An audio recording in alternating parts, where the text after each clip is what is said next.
Welcome to the Real Comic Heroes Podcast.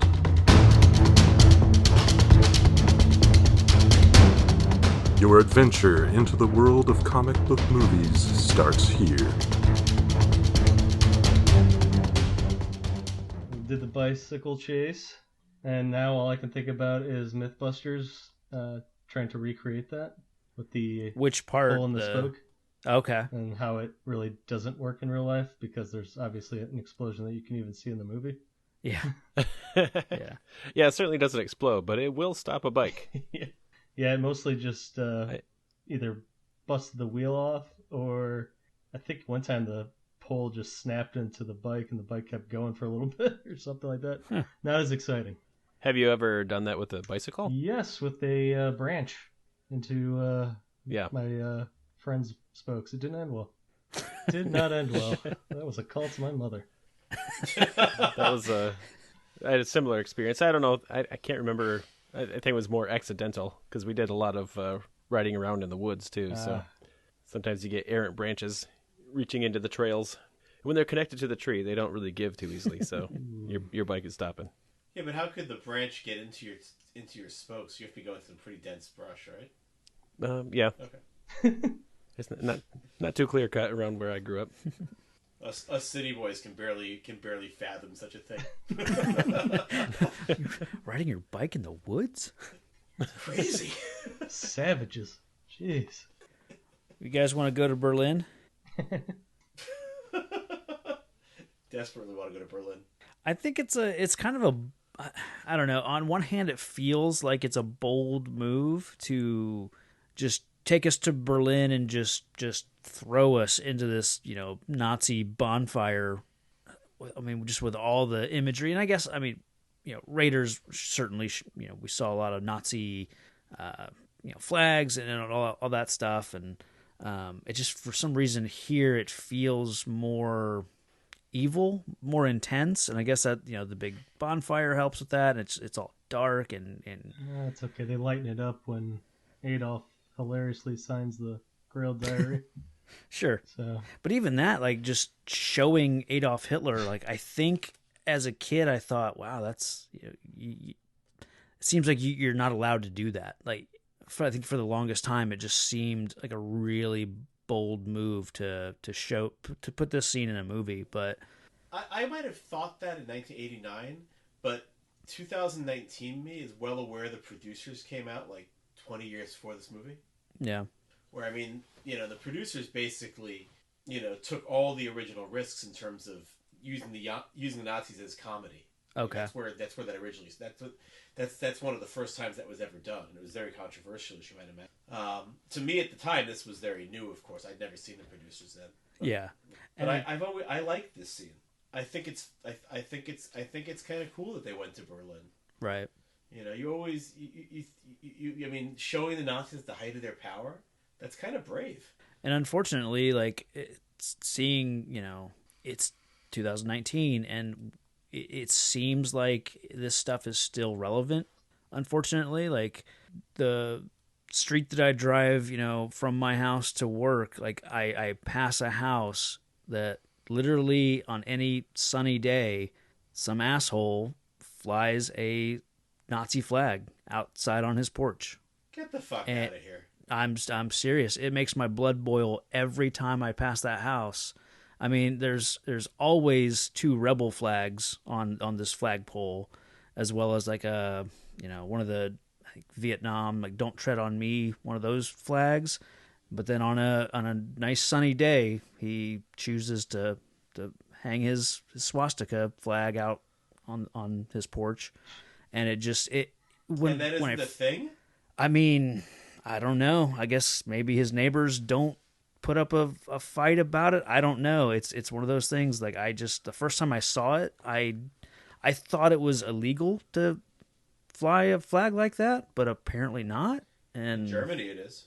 Yeah. So, and it's that thing that's just a shocking reminder that even though, that war is over, like, that type of person still exists. And so now, watching Last Crusade, and it's like, oh yeah, it's this, all this stuff isn't completely gone. Well, it's hard to it's hard to live in this era and pretend that this stuff isn't relevant. Yeah. I mean, it was easy 10 years ago, maybe, or easier. But, I mean, even in New York, you'll see, like, these days you'll see an anti-Jewish slur here and there, graffiti somewhere or whatever. Right. And, the at the Orthodox temples, NYPD's always been on, or some of them, NYPD's always been on somewhat high alert. That goes back to things in Crown Heights like 20 years ago. But show more Yeah. of the next Indiana Jones movie. They're making one anyway. Right. I mean, don't let people pretend that it's a thing that didn't happen. Right. God, why did this get so serious? Well, I mean, just like half an it's hour probably the ago, most I was serious part of the supporting movie. Nazis on some level, wasn't I? Yeah. So confused. Man, that Elsa, isn't she hot? So, can we talk about the book burning for a second? I mean, or her reaction Yeah. to the book burning? Yeah. So, this is, again, like, thank you for the chance to watch the movie like this, because I don't think I'd paid that much attention to her before. This bugs me about her, that she has this moment, but they don't redeem her ultimately. Yeah. That she falls victim to her worst instincts. I mean, she's not a Nazi. She just doesn't care. But she's also not a good person by any stretch of the imagination. Right. Yeah, she goes through a roller coaster throughout the movie as far as her dealing with what she's doing and what she's done versus, just like it's almost like you want to root for her, but she just never quite lets you do that. Yep. Yeah. And I mean, her only good moment, I guess, is her only purely good moment is when she doesn't scream. Yeah. Or cause a scene. Yeah. I would say in the third act when she, I mean, I can save it for. That's right. I'm sorry, I forgot about that. That's true. That there is that too. But is that good or is that selfish? Yeah, I was gonna say it's pretty brutal.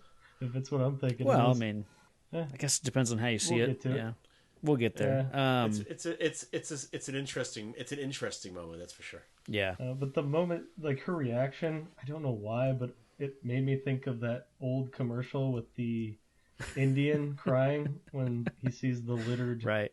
like land behind him or in front of him or whatever it was. Yeah. It just seemed really cheesy, like the way she did it. I don't know. It was weird to me, and I only noticed that the past 2 times I've watched. I didn't really pay attention before. But yeah, I don't know, some of her acting just throws me off sometimes in this movie. Yeah. Like when she goes after Indy, like in the hotel room. It's almost like they say, "Action, go kiss him," and then she just attacks him. I don't know. Oh, sure. Something just seems weird. Who's the actress that plays her? Allison Duty. Yeah. Nah. Yeah. Yeah. And I don't recognize her from anything else. I know she's an Irish actress. I probably have seen her in other things, but I wouldn't know her. I guess it's not a bad scene, but for some reason the thing that always bugged me about it was that we know, as the viewers, we know that what the Nazis did. Book burning was part of it, but maybe the scene is in here to give us a bit of her character without going too serious and real. But knowing that Nazis killed a bunch of people, when she's crying about the books, it's like, well. Yeah, it makes me wonder what she knows about the Nazi group. Because Sure. Yeah. if she's crying over the books, I mean, does she know what else is going on? Because Right. And it could be she's crying over it finally hitting her who she's working for. Like she finally knows that these guys are the bad guys. everyone maybe? else seems to know that Nazis are equal bad. So Yeah. I don't know about that, actually. Well, I mean, I to be fair, too, I realize she's not crying over the books Yeah. necessarily, but, that the crowd is getting whipped into this frenzy and, the Down whole with thrust of everything. Yeah, down with knowledge, that kind of thing. Like we're accepting rhetoric over information, maybe. So why do we think she's crying? Do we think she's crying over the books and the message implicit in book burning, or is she crying for herself, for what she's done? Or is it a little bit of both? Probably both. I think the books are triggering whatever she's feeling. Yeah. And I think it's what the books represent, and her realizing that she's on the wrong side, but she's probably too deep, too far into it. She can't. Imagine if she realized that the Nazis were slaughtering millions of people, but the thing that brought her over the edge was the book burning. yeah, that And I realize there's nothing defensible about book burning, but it just seems like preposterous. This is the thing that makes you realize you've chosen the wrong side. Right. That your actions don't have consequences. What if I'm starting to like she Elsa has shit. Elsa? Elsa has the diary. I have to kill her. So Indy's going to find her. She has the diary. What if? Because she doesn't know Indy's coming for her. Sure. What if she's there and she's thinking about burning the diary so that people won't get it, and she's having this weird inner struggle with herself to betray everything that she's working for, Well, everything she believes in is basically comes down to she believes in the same thing that Indy believes in, which is the value of history. Right. Right, I understand Yeah. she would want to get to the Grail, but maybe she sees that the only way to get there is by letting these other guys get there too, and maybe that's not a great thing. Right. I like the idea of that. If they were going to try to sell that idea, then she should have been at the bonfire about to throw it in when Indy catches her Sure. arm and takes the book out of her hand. Like, that would have been the way to do that. Sure.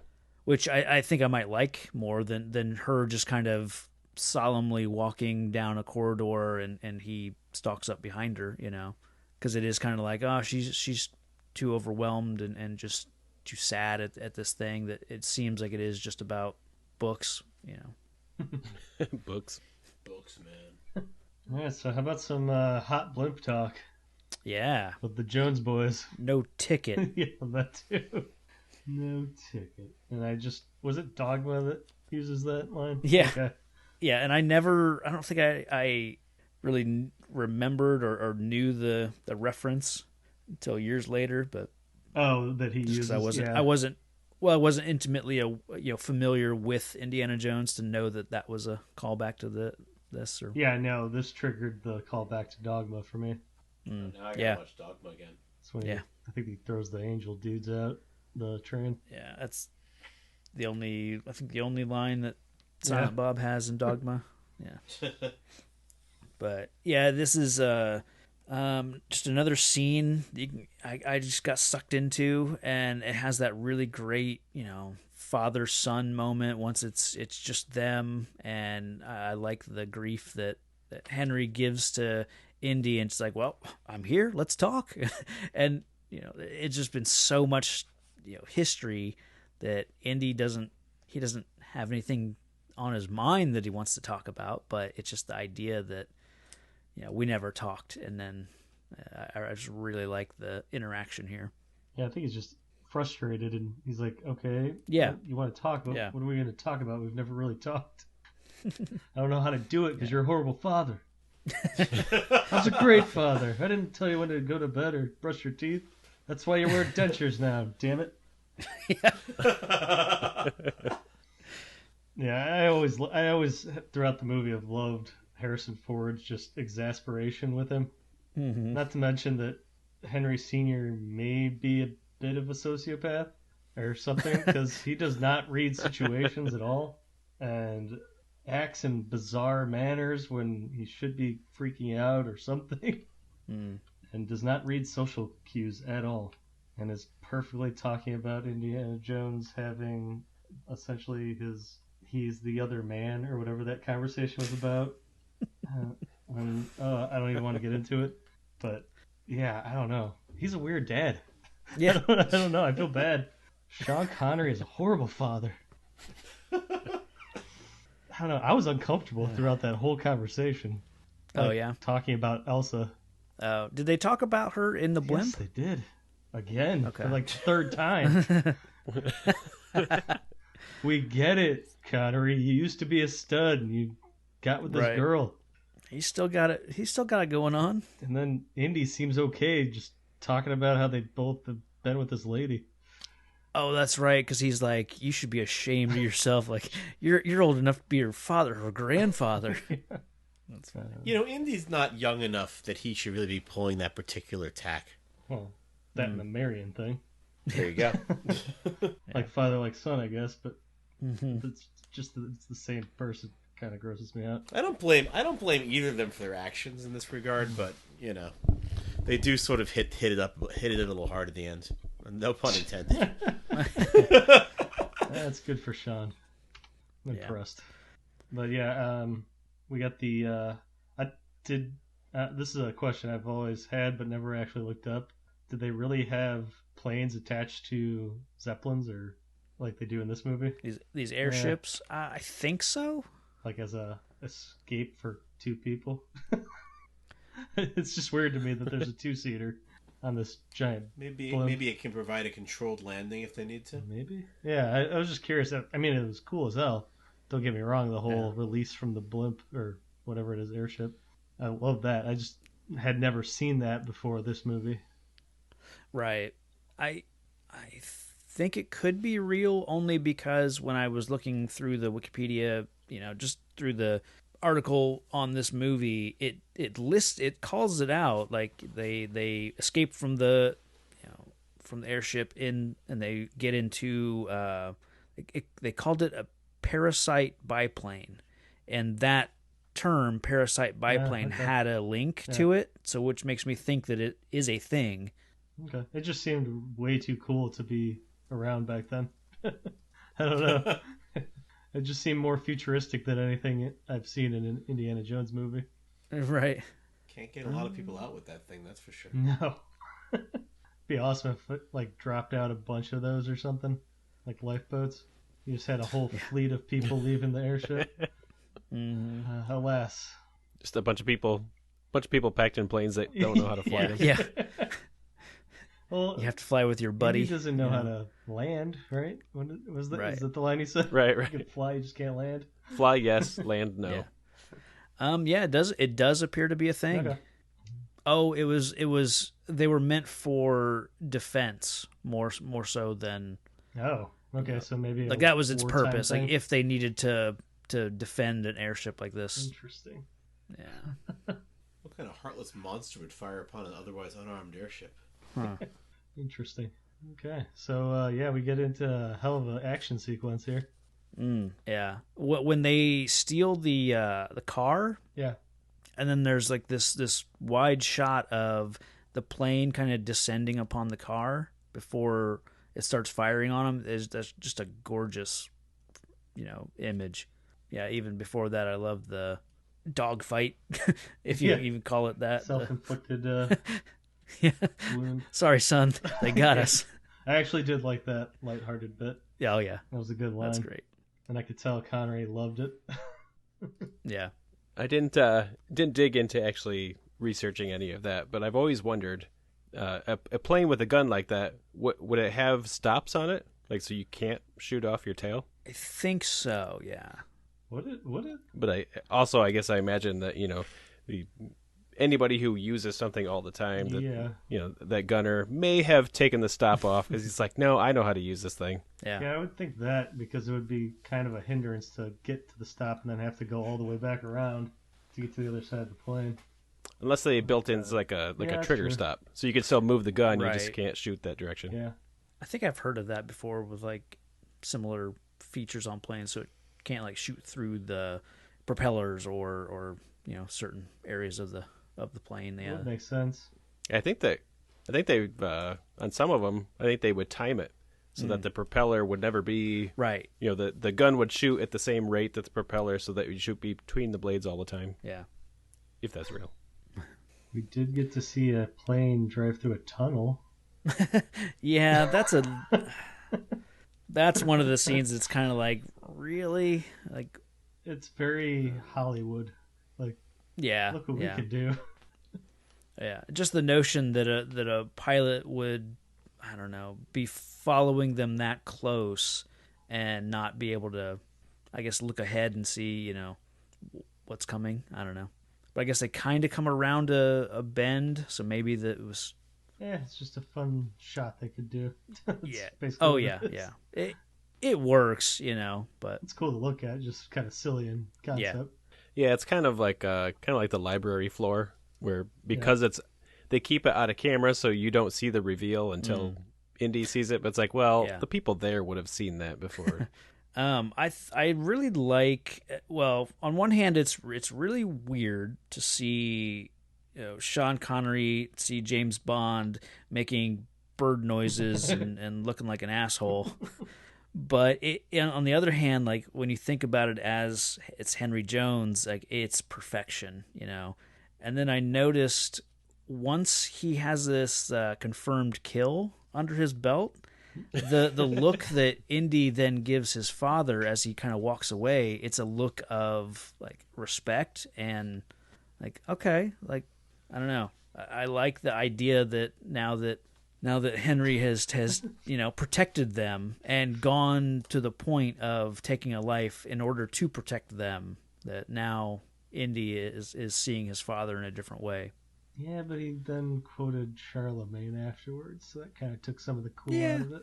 I don't know. Although That's might a be pretty cool slick for move. Indy. I guess he likes that stuff too. Yeah. But yeah, didn't Wish I could pull off a badass stunt and then like quote some. it made me think of Connery and his bird hat as James Bond, where he's sitting in the water with the bird hat. Oh Decoy yeah, thing. yeah. The Goldfinger, Yeah, I it think. just made me think of that. Yeah. I was like, last time I saw Connery with a bunch of birds. Oh no. I think Connery gets an opportunity to sort of lean into the Henry Jones character here a little more than he does otherwise. And, to his credit, he really embraces it. Yeah. Yeah.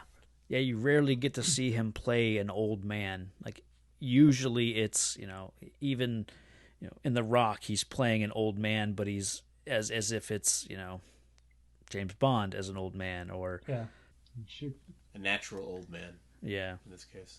An intellectual. I'm sure that was some of his notes on the character. Was not making him a doddering bookworm or something. Sure. Sorry. I'll show Junior. Little does he know I'm a rogue archaeologist. A rogue. Think that I'm trying to remember what takes them. Oh, they meet up with Sala. The gang gets back together. In Hatay, I think is where they end up. They find out they lost Marcus and they somehow catch back up to them and get ahead of them. Yeah. And then the Brotherhood distracts them. Right. That's where we get the tank sequence. Yep. I want to definitely talk about the tank stuff, but I also kind of want to get us into Act 3 soon, just because it's starting to go a little long. But how do you guys feel about the tank sequence? I'm not a fan. No? I feel a lot of it we've already seen in Raiders. Okay. I don't know. I think this sort of, once they get out of Berlin, I think they fall on things that are a little too. We've seen them before, or they're a little bit too much genre tropes. Okay. A little easy. Yeah, I mean, it's fine, but it's also the stuff that sometimes leads you to swinging through the forest on vines where there are giant ants on the ground. Yeah, so, but I kind of feel like it's a little bit of the Star Wars, like, well, this is what we did last time. Now we're gonna amp it up a little bit, make it that, but a little extra, Yeah, So it's not just a truck chase; it's a tank sequence where he's fighting on top of the tank and hanging off the tank, and now it's it's that plus the the old men inside the tank fighting kind of. I did have one note on this sequence, and I just noticed that this go through, but I'm wondering if the shot where he shoots like 3 or 4 guys in a row is what Deadpool is alluding to, where he shoots those 4 guys in the head, like boom, boom, boom. It's the only other time I can think of seeing that sequence where one bullet takes out multiple guys like in a row like that. It's just immediately what kicked in when I saw that this time around. Sure. I do want to say that I do like this part of the sequence where he's hanging on the gun of the tank. Yeah. Something about the way he's caught up there is really, really well filmed. especially the way when he realizes that it's his satchel loop that's keeping him trapped there, and just that panic of like he realizes he's not going to be able to pull that leather strap, apart.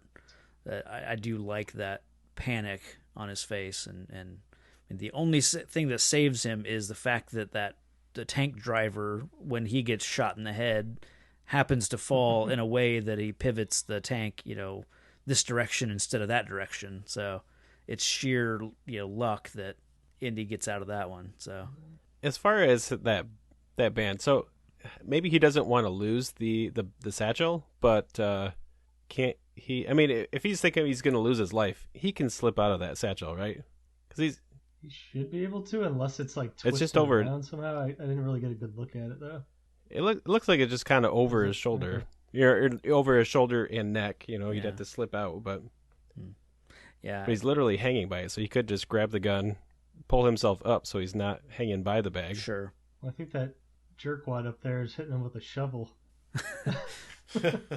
Well, Yeah. there's that too. Because I know he hits him pretty good a couple times. I was kind of impressed with it. Yeah. Yeah, I have thought about that too. If he could just like wiggle his way out of it. I mean, it's a satchel. I mean, Well, I think it's also, he's got Vogel is on top, smashing his hands with the shovel, so he can't pull himself up. He can't stand on the ground because it's moving too fast under his feet, so he can't get any leverage either way to get himself out of the bag. I think. can you just raise his arms up and go through it? Maybe, I don't know. I'll have to look at that scene again. I can't picture exactly how it's situated. Right. I just took it as he just couldn't get out of it. He didn't have a way to get leverage, and Well, their satchels are his kryptonite. yeah. It's helpless. Well, if this was like a Hong Kong Phooey kind of thing, he could just wait. If the tank had gotten there, he could wait until he got to that little outcropping of rock, and like run up it with his feet and then flip upside down. Oh, there you go. Use the satchel as some kind of tether or something, and Right. do some cool little flip, and then steal the shovel, smack the guy, do something. I don't know. Only Jackie Chan. Luckily for him, he doesn't have to do any of that. George Lucas was heavily involved in all three movies, right? Yeah. Mm-hmm. I feel like this scene, he might have given Lucas too much control. I feel like if this scene were 5 minutes long, it would be excellent. There's lots of little bits of it that are sort of fun, but in total, it's sort of just a lot, like a pod race. Yeah, it does seem like a pretty long scene, I think, but I mean, after watching it, I think I had more fun with that scene from start to finish than I did with any other action scene in any of the Indiana Jones movies. So Really? I think this one is my favorite action scene. I like the fight on top of the tank and the stuff with the horse, running from tank fire, and I think I just like all of it enough that I had a smile on my face basically the entire time, and I really didn't take any notes during this sequence. So Yeah, I think this is another one I could easily confuse with Raiders because of the whole desert and finding the Nazis in a convoy kind of thing. Right. But yeah, I could see where it is a bit lengthy, and then the ending kind of makes it awful with the whole thinking he fell over the cliff. see, it works for me.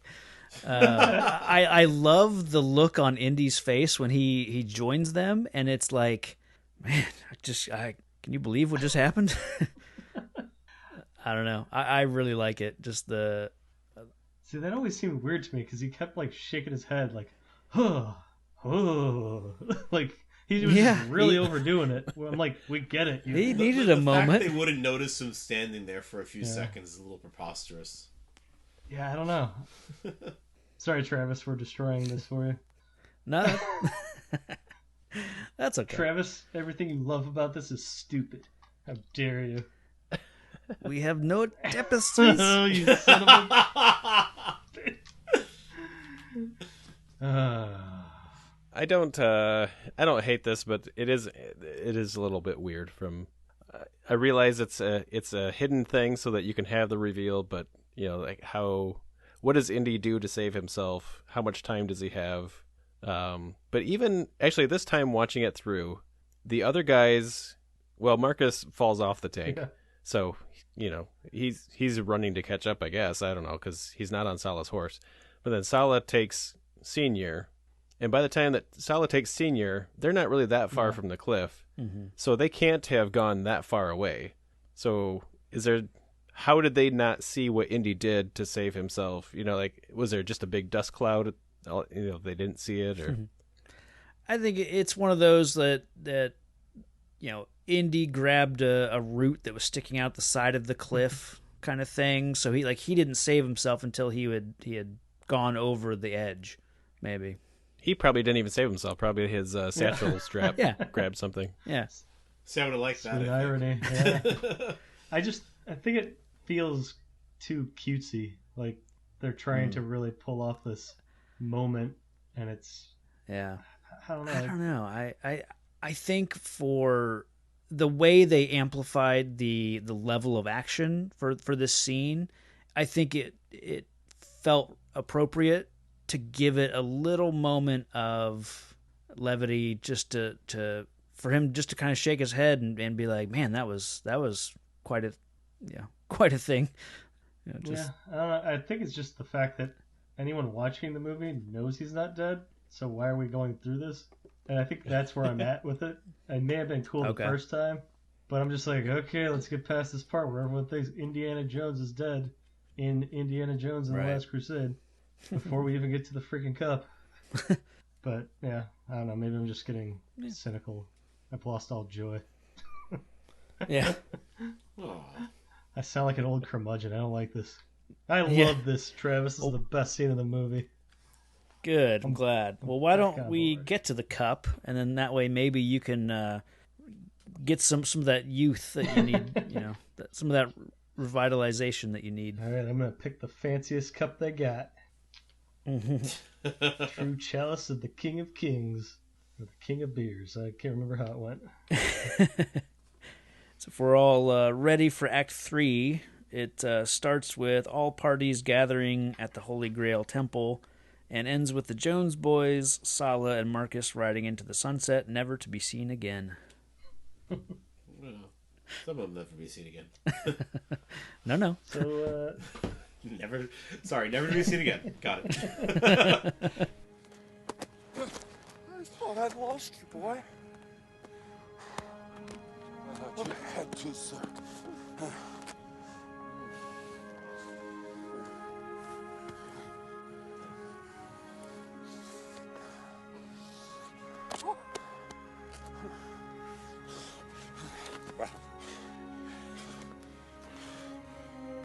Well done. Come on. Let's go then. Why are you sitting there resting when we're so near the end? Come on, let's go.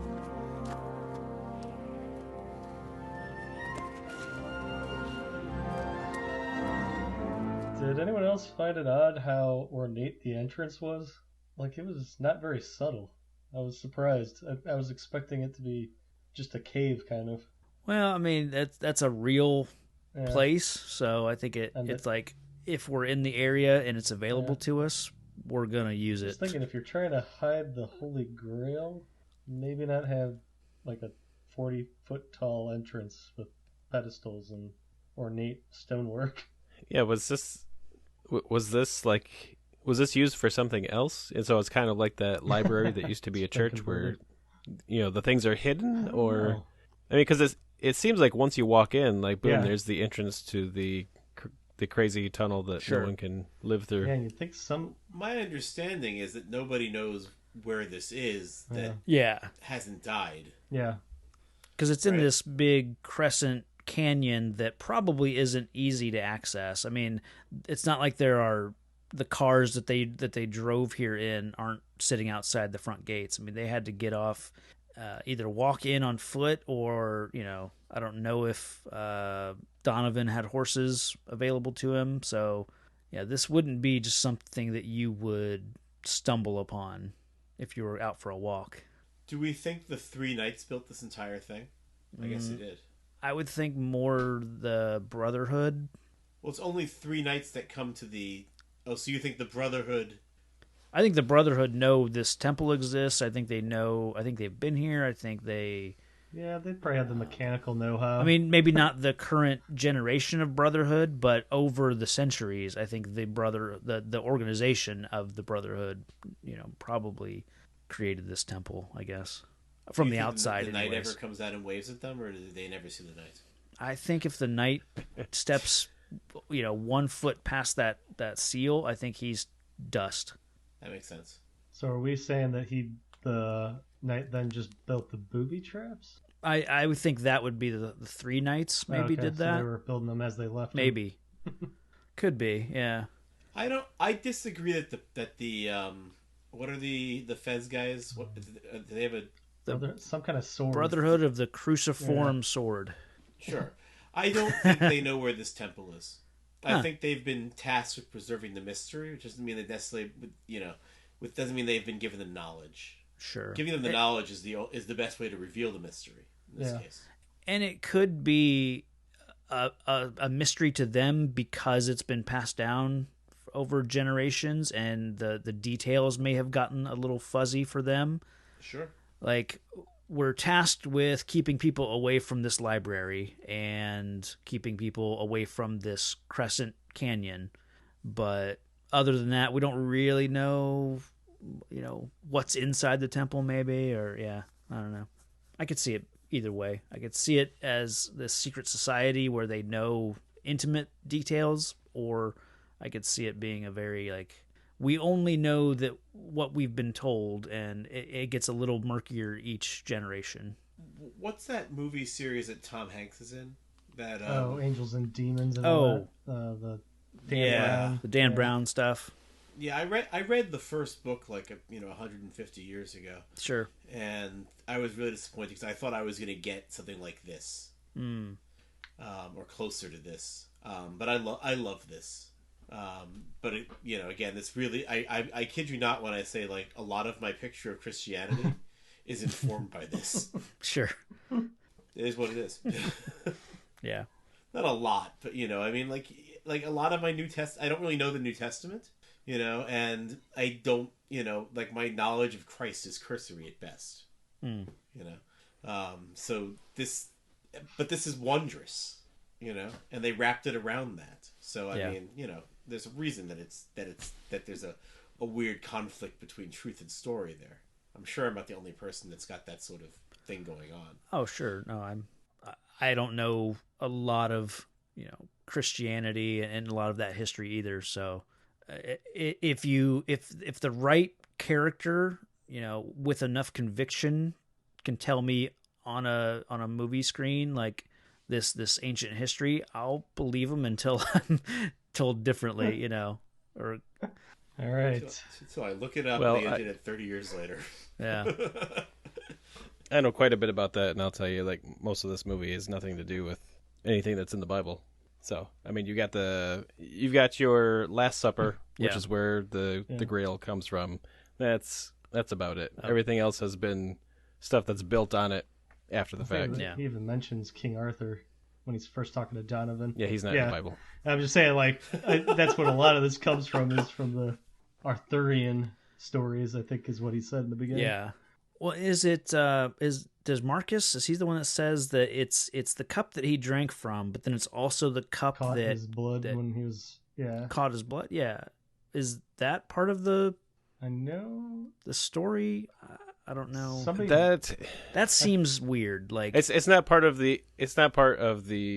It may be like a Catholic something. I don't want to say Catholic edition, but that is not part of the main Bible text. Okay. That is, I don't know how to say that. The non-Catholic Bible. Sure. Wait, the Catholics have a different Bible? They have different books, or not different books. They have additional books. Got it. Okay, so a secondary thing. They might not think it's secondary, but. Sorry, I don't want to put you. I apologize for making you define Catholicism for me yet again, Jonathan. I'm so sorry. I feel like I've touched on this so many times, never really gotten a clear picture of it. Is my wife doesn't want to talk to me about it. I'm afraid to talk to her family about it. So I have no one to go to but Jonathan, you guys. I'm sorry. I'm trying to think back. I went to Sunday school, but I blocked most of it out over the years. I think I've just forgotten it and mixed it in with Indiana Jones, apparently. Right.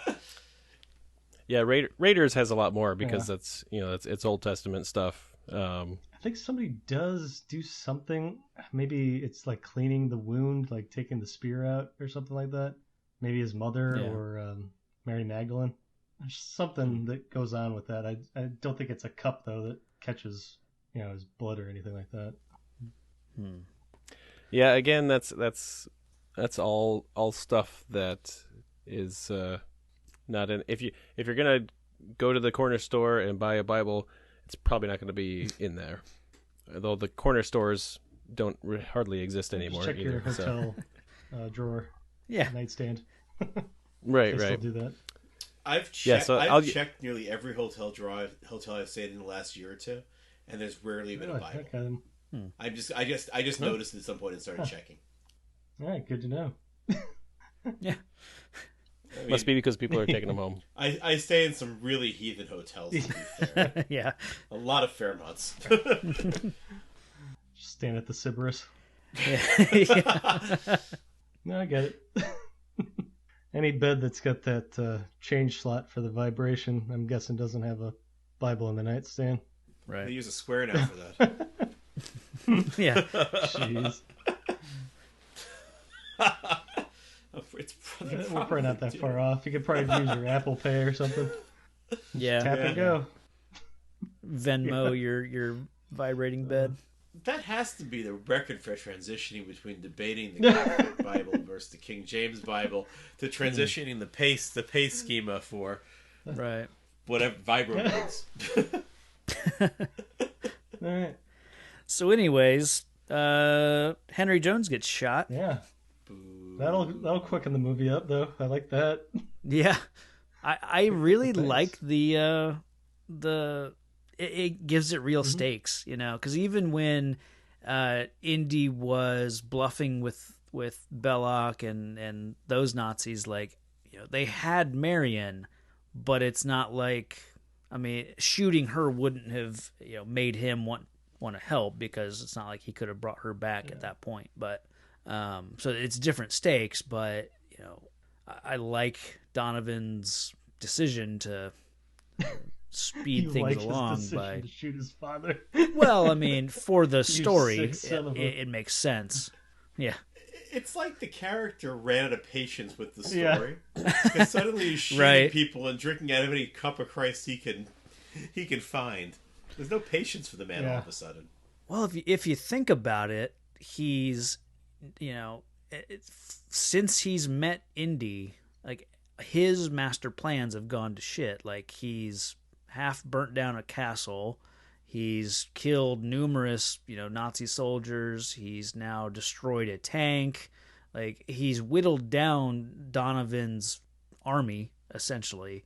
So now he's this close, and he's got no time for any more shenanigans. I don't entirely agree with you on that. So it's been a few days since he met Indy, and the cup of Christ he's now in the building that has the cup of Christ in it, supposedly. Right. I mean, he doesn't need the Nazis or any of that nonsense. He's got his Fabu pad in New York City, and all his money and his giving money to the university. I mean, he just wants to live forever. He doesn't need any of that crap. He needs a horse back to Charles de Gaulle Airport or wherever the hell he's flying out of, and yeah, he's good once he gets the cup. Yeah, I didn't know if maybe it's like some kind of aura the cup presents, because everyone seems to get that manic look in their eye in this section of the movie. Yeah, the cup is like the on. one ring. Yeah. It just like makes people greedy, and because he should have brought a couple guys in to taste test or something. Oh yeah. Well, unless he was afraid that would give them eternal life or something. Right. Yeah, I think he wasn't willing to let someone else go first. Because I thought about that. Like, why wouldn't you let her taste test it first? But then I thought, well, Donovan, he's come this far. He's not going to... He's literally said, don't trust anybody. Yeah. And then, bam. So, yeah, it is weird how gung-ho he is to just guzzle this down and hope for the best. Yeah. But it could be the pull of the power, to possess something like this. I don't know, because Indy and obviously Elsa both get that crazed look that, they need to have this. Yeah. Maybe you're when you're in this place, your actions are sort of, if you're X degree evil, Yeah. you're the effects of this place are that much stronger on you. So they're really strong on Donovan. I mean, Donovan like just whips it out and goes. Whereas Elsa takes a little while, and then Indy manages to finally resist. Yeah. I like that. Yeah. Yeah. It enhances what's already there. And Indy has a little bit of it because he is driven by the desire to, preserve these items. He doesn't want it for himself, but he wants it to be in the world. He wants it to be in a museum. Elsa kind of has the same thing, but she I think at the end wants to have it for herself, but not. She doesn't care about the immortality, I don't think. It's more about the item itself. And then Donovan just wants to live forever. Yeah. I mean, everybody's tempted, right? Yeah. Do you think Indy would have fallen in if his dad wasn't there to call him Indiana and snap him out of it? Yeah. Because he's been calling him Junior this entire time. That it takes that. Yeah. I like when they're in the chamber with Indy's there with the Grail Knight. He doesn't have a lot of time. He even says like we don't have much time, and then Donovan and Elsa come in, and I like that the knight sees them come in, and he looks to Indy as if to say like, okay, I sense like some honor in you. I don't get that sense from these two people, and from there it's like he tells Donovan that you must choose one of these cups. Like he doesn't really give that riddle, if you will, to Indy, but when these two step in, it's like, now I'm gonna test you because I don't trust you right off the bat. Yeah, because Indy quote unquote bests him in combat and then helps him up, and I think he's like, oh sweet, you're a good dude, and now you're gonna be my replacement. Oh wait, no you're not. Okay, I'll just be sad and wave goodbye later on. But yeah, with them, I think he could tell by the look on Indy's face that he's not happy to see them. Yeah, Knight just wants to be done with it.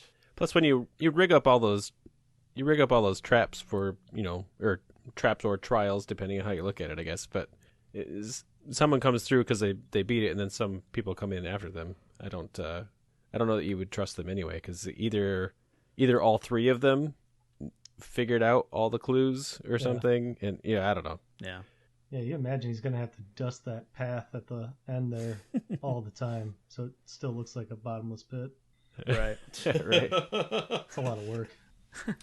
So one of the things I know about this movie is that Spielberg was super concerned about making a a Grail movie because people would think about Monty Python and the Holy Grail, which I still don't think I've ever really seen in its entirety. But he was concerned about that, and there was some debate whether or not this is what they should do. But then the minute the knight shows up on screen, they go for a knight joke with him falling over backwards and getting bested by Indy. I mean, so he really went, once he went for it, he went for it. Yeah. Which I think was an interesting directorial choice. Right. But I don't know who said it, but I also made the same note about the knight doing the side glance with Indy and the modern and embracing body language pretty quickly. Yeah. I think that's pretty cool. Yeah, he seems to have some kind of sense. I mean, he was obviously a bit off with it, and he's like, I knew you were coming when Indy showed up, and that you'd be taking over or whatever. He got that part wrong, but I mean, he seems to have some kind of sense of, like, I don't know if it's just what's going on around, because even when he had his back to Indy, he knew he was there. You could tell, but he's a good judge of character. Yeah, could be. Pretty good for a guy who's been locked in there for 2,000 years. Yeah. So this is the bit where Elsa chooses the cup. Is kind of I was hinting at earlier that I do think she intentionally chooses the wrong cup for Donovan. Yeah, it's brutal.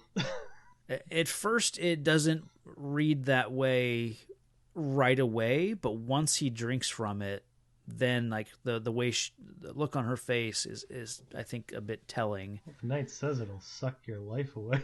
Yeah. If you choose incorrectly. Does he tell him that? He says drinking from the cup will grant you eternal life, but choosing the wrong one will take it from you. Or something like that. Some kind of weird riddle he does. Oh, that was he has the great line about he chose poorly and all of that. Yeah. That's one of my favorite lines in the movie, I think. Yeah, but there is a warning about it. So she knows that it's going to do something. I don't know if she realizes how fast, but yeah. Yeah. Yeah, no, I like how surprised that she is, though. Yeah. Oh, yeah. I do think, based on the looks that she gives, that she's expecting, like, I'm going to kill this guy, but who knows if it's going to be just he gets a disease and, you know, that he never recovers from, or if he just dies on the spot. But I don't think at all that she expected rapid aging, almost, you know, split-second zombie time. Right. Yeah, that's genuine shock and horror. Yeah, I think anyone would have that same reaction if somebody did that in front of them. That seems fair to me. Yeah. It's a great effect, though. I mean, it's I think it's a lot of fun. How many people has the knight seen that happen to? Because he's just like, he chose poorly. But I feel like Indy's the first guy that got into that. Yeah, I think so. So he's probably like, oh, I can't wait. So is he just as shocked? But he's probably like, I can't wait to see what happens. Been waiting. I've got like hundreds of years here. I've been told this is going to. I wish I had someone I could tell. Yeah, like I've been told this is going to be awesome, but I haven't seen it yet. Like the idea that God speaks to him every day and has to convince him not to drink out of the cup because one day he's going to see it. It's going to be great. This a lot of hype. Knight. Yeah. And now he's still stuck there. And his place is ruined. If there's a there. Yeah, I assume he's still done there. if the cup got swallowed up. Yeah. I think he's gonna fade into nothingness. Oh, so wait, you think the cup ends up in a hole? You don't think the cup actually just ends up... Magic's it back. doesn't magically get back where it has to go? I thought it reset itself like a video game. That'd be cool if it did. Man. That would suck for him. He's like, finally I'm free. Wanna, and it's back up on the shelf. Damn it. Well, here's a question. Why does the knight have to protect the cup? think why is that his task?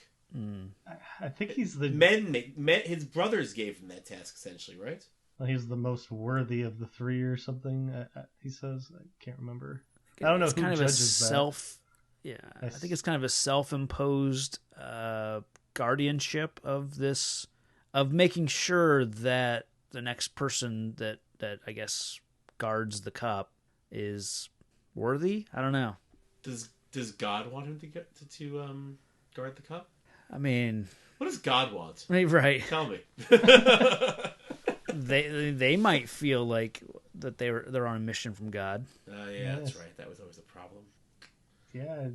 Because I never got the sense that God was like, making these people do it. It always sounded to me like they had volunteered because they realized how powerful an object this was, and maybe they just have like superhuman faith or something. I don't know.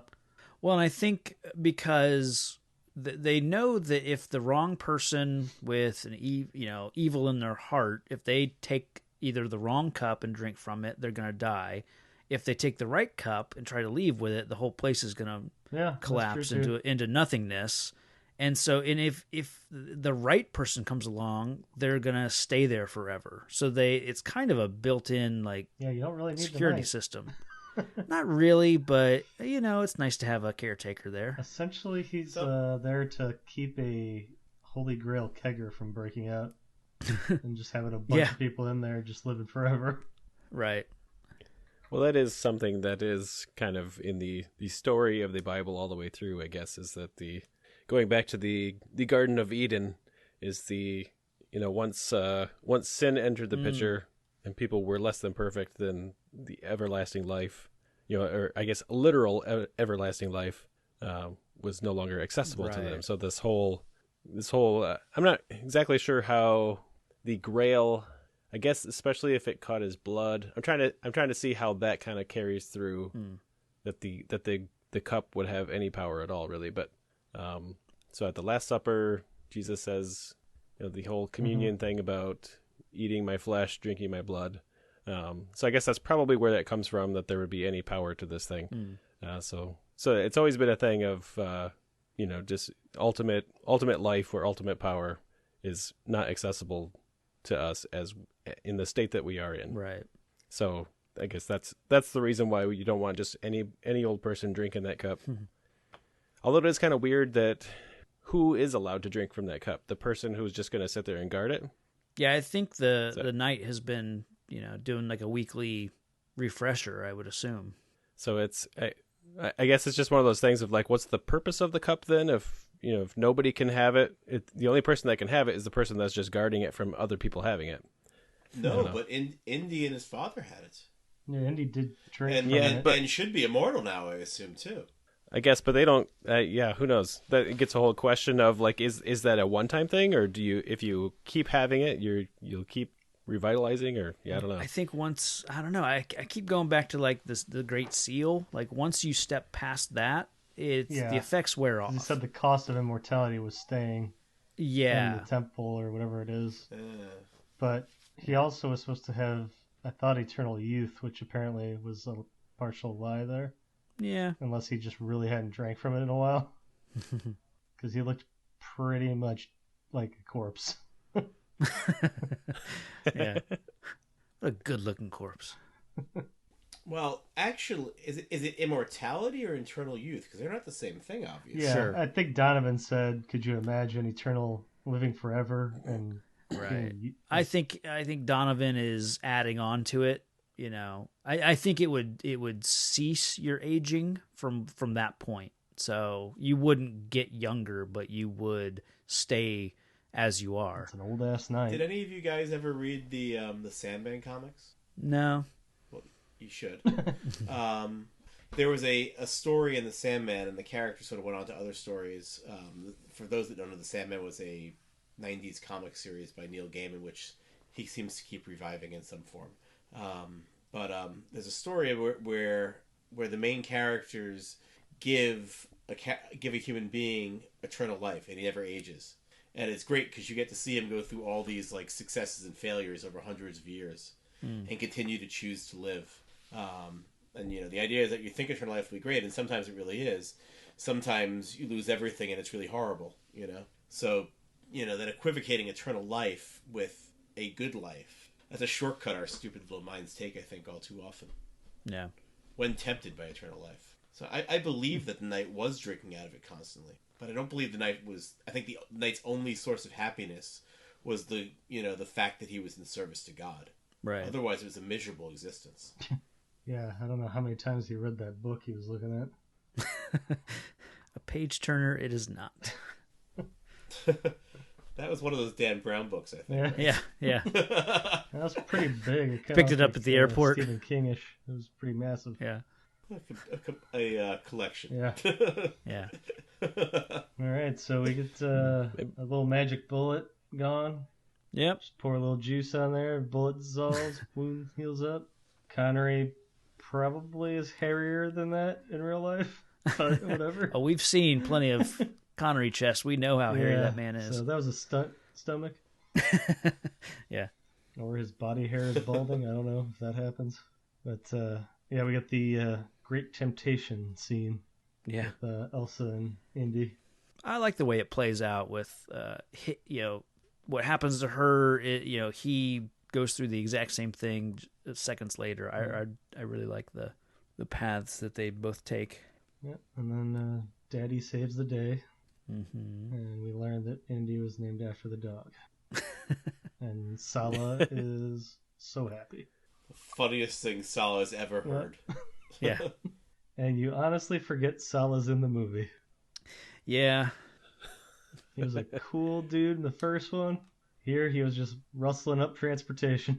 Pretty much. And that's about it. And poorly protected. That's that good cap tip too at one point. Sorry. I think during the tank fight he tips his cap rather savagely. Yeah. Yeah, so He does punch a guy out when he's trying to get Marcus, failing at free. keeping him safe. Yeah. Yeah. Where was all those kids he used in the first movie? Right. It's human shields. Yeah. Elsa never really believed in the Grail. She thought she'd found the prize.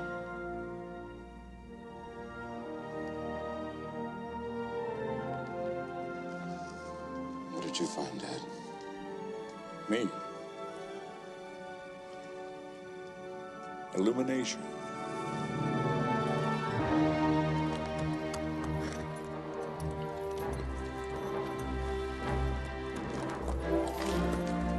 And what did you find, Junior? Junior? Dad? Please, what does it always mean? This Junior? That's his name. Henry Jones, Jr. Like Indiana. We named the dog Indiana. May we go home now, please? The dog? You are named after the dog? Got a lot of fond memories of that dog. Ready? Ready? Indy, Henry, follow me. I know the way.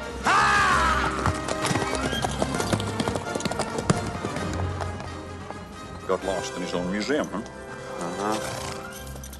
After you, Junior. Yes, sir.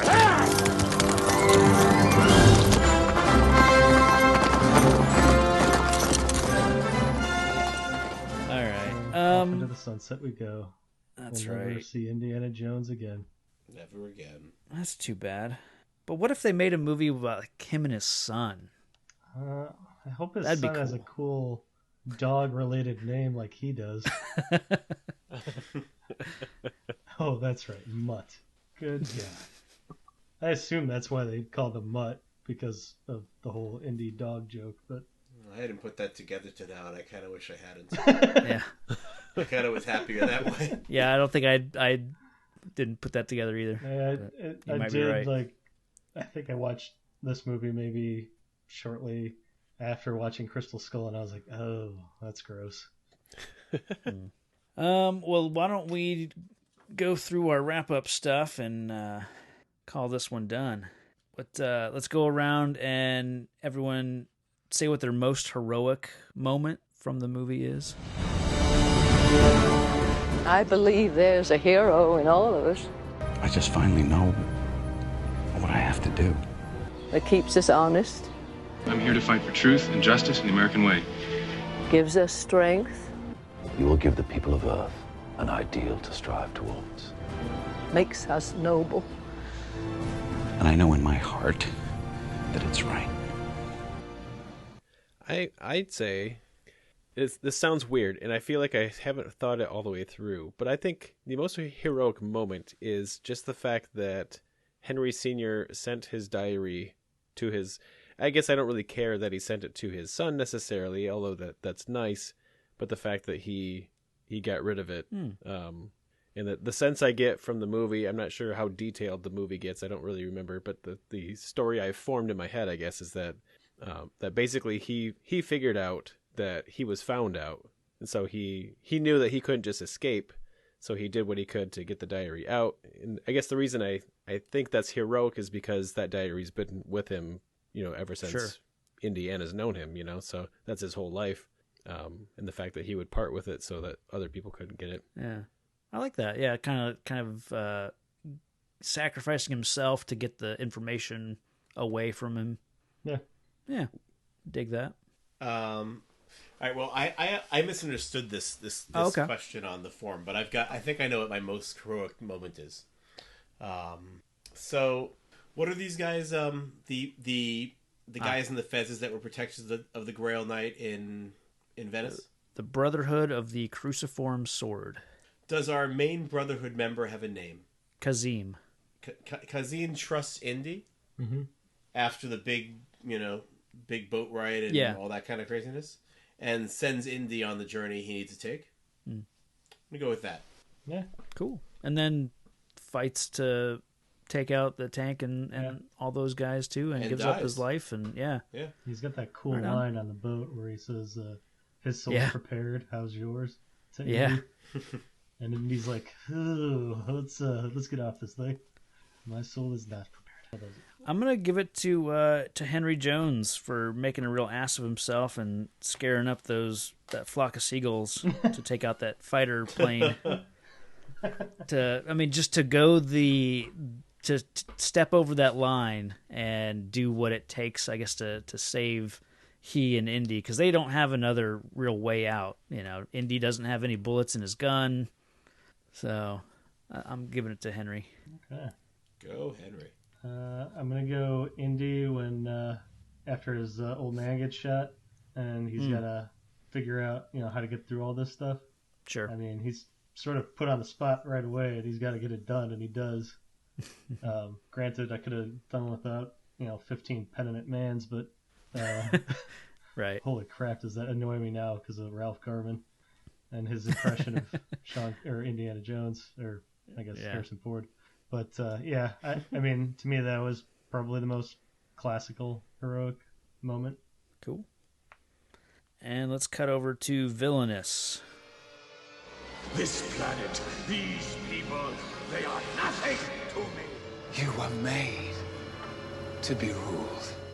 The universe is power. Pure, unstoppable power. Come to me, son of Jor-El. Kneel before Zod. And I am that force. I am that power. In the end, you will always kneel. Kneel before your master.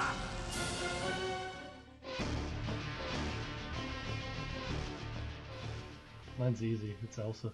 Oh, okay. Given the sorry, Steve. I know. Given the double downing on the Jones boys, and B, the plan with sucking the life out of Donovan. That's pretty. I just can't believe you would slut shame Elsa in this day and age. It's just weird because it's a father and son. That's just, and she knows that Indy's his son.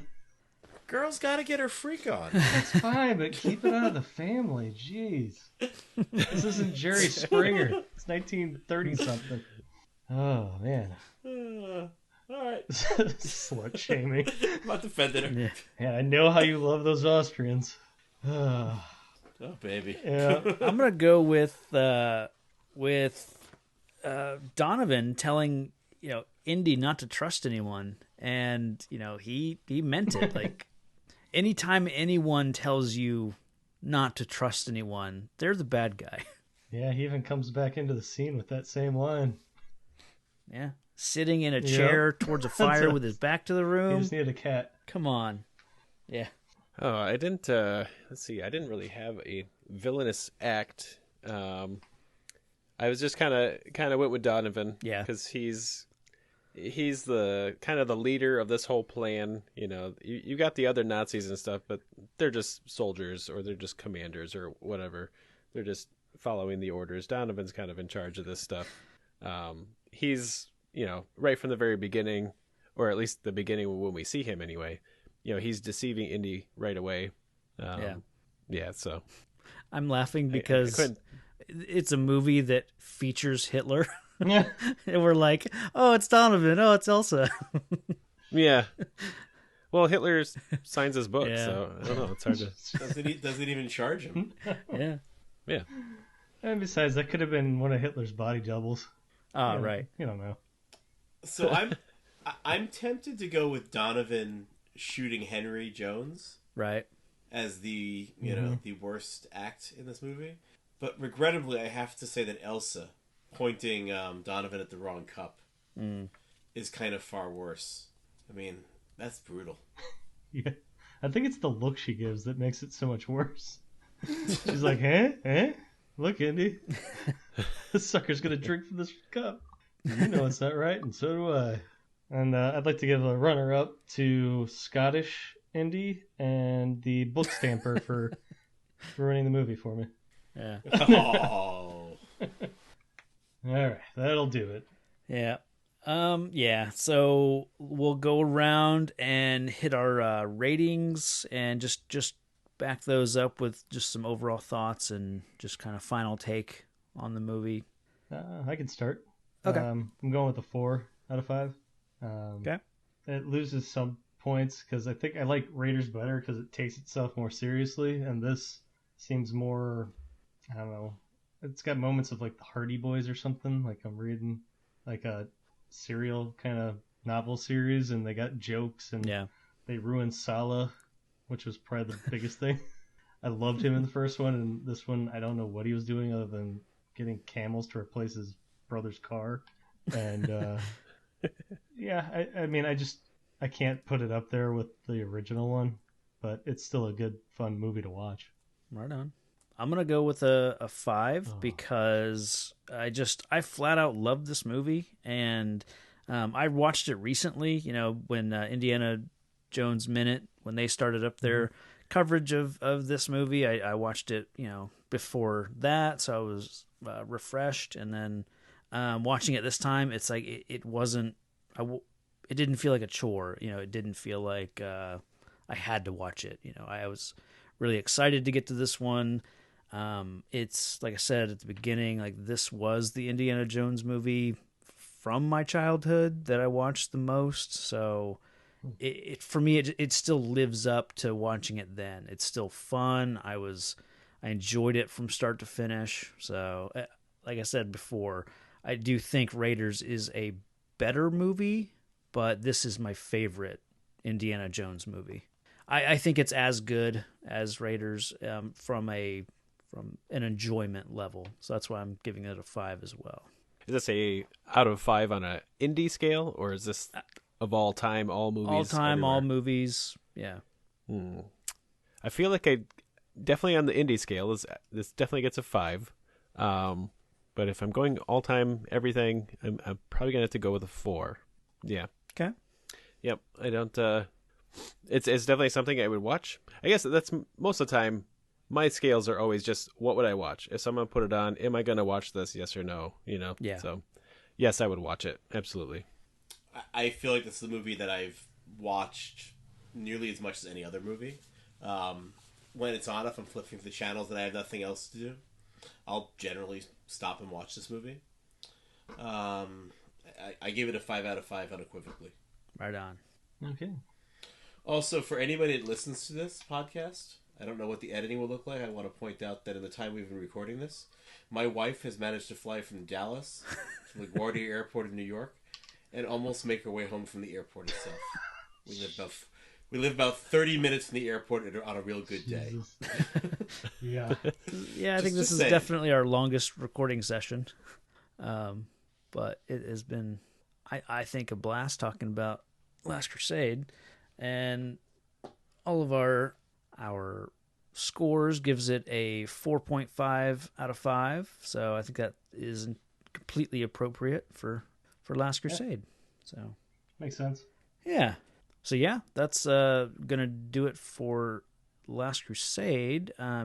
Steve and Jonathan, we want to thank you guys for joining us, and tell our listeners everywhere they can find you, anything you want to plug, any past, present, future projects you want to let them know about. Yes, Steve and I were both hosts of the Princess Bride Minute, and you can listen to that all day long. It's all done. We don't have to do anything with it. ThePrincessBrideMinute.com. What? But we still have Buttercup's baby. Oh, yeah. Someday. I think I got a copy coming to me in the mail. Oh, great. Awesome. You might have to take some pictures and send me those so I can read it too. Anything's possible. But yes, theprincessbrideminute.com. You can find that. I have an upcoming project. It's perpetually upcoming, but it is going to happen. It is the UHF 60 second, where we look at UHF 62 seconds at a time. I also did a podcast called X Minutes with Jerry O'Brien and a lot of other fun people. We covered the first X-Men movie. I do not think we are going to cover any more X-Men movies because I've run out of time in my life. But you can find that at xminutespodcast.com. I don't think there's a hyphen in that, but I've forgotten, to be honest with you. That's what Google's for. We'll share it in the show notes. It'll come up either way. It'll come up, I'm sure. Right. Well, very cool. Thanks again for joining. I mean, we set this up at least I put you guys down for this episode a long time ago, so I was really happy that you guys are still interested in being on. So thanks for having us. Yeah, absolutely. Great. Patrick, anything else? No, we got another, I guess, sort of last in a series, but not really, coming up. Yeah. Star Trek V, The Final Frontier. That will be next, yes. And yes, I can read Roman numerals. Because I almost said Star Trek V. All right. So yeah, we'll be back with some pointy ears and a guy in a toupee again. Well, all right, that'll do it for this one. So until next time, stay safe, citizens. A strange force has entered the galaxy. The future of mankind is at stake. It could only mean one thing. Greetings, Captain. Spock! I do not think you realize the gravity of your situation. The vacation is over. Now, the crew of the Starship Enterprise. Enterprise, are you ready? Is taking adventure where it has never gone before. What are you standing around for? Do you not know a jailbreak when you see one? From the mind of a madman. Hostile force has taken control of our vessel. Mr. Sulu, full ahead. Through the center of the galaxy. You know we'll never make it through the Great Barrier. To the final frontier. Fascinating. How often have you done this? Actually, it's my first attempt. Fire the rockets! You never cease to amaze me. Nor I myself. This is the boldest trek of all. Warp speed now. Star Trek V, the final frontier. Mr. Scott, you're amazing. Oh, there's nothing amazing about it. I know this shit like the back of my hand.